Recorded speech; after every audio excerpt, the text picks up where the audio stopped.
ముందుగా మన రైతు మన నేస్తం యూట్యూబ్ ఛానల్ని చూస్తున్నటువంటి కర్షక మిత్రులకు మరియు ప్రేక్షకులకు నా హృదయపూర్వక నమస్కారాలండి. నేనైతే ఈరోజు మీ ముందుకు రావడానికి గల కారణం మీరు తమ్ముళ్ళు చూసే ఉంటారు.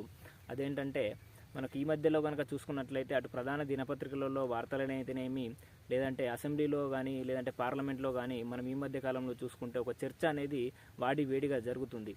అది ఏంటిది దాని మీద అనేది అంటే మనకు గతంలో ఉన్నటువంటి ఎంజీ నరేగా పథకం, మనం సింపుల్గా చెప్పుకుంటే 100 రోజుల పని అని మనం గ్రామాలలో అనుకుంటాం.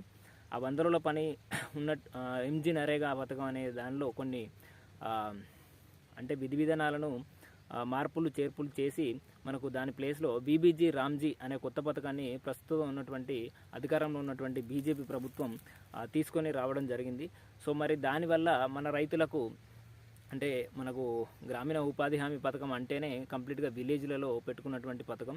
అదేవిధంగా అది వ్యవసాయ అంటే కంప్లీట్గా విలేజ్లో ఉంటుంది కాబట్టి మనకు అటు రైతు కూలీలకైతేనేమి, లేదంటే గ్రామీణ నిరుపేదలకు కానీ అది ఏ విధంగా ఉపయోగపడేది గతంలో. మరి ఇప్పుడు కొత్తగా వచ్చినటువంటి ఈ బీబీజీ రామ్జీ పథకం ద్వారా మరి గ్రామీణ ప్రాంతంలో నిరుపేదలకైతేనేమి, ఇటు రైతులకైతేనేమి దానివల్ల మరి లాభమా నష్టమా అనే ఉద్దేశంతో కొంత అవగాహన మేరకు రైతులకు తెలియజేయాలి అనే ఉద్దేశంతో నేను ఈ వీడియో చేయడానికి మీ ముందుకు వచ్చాను.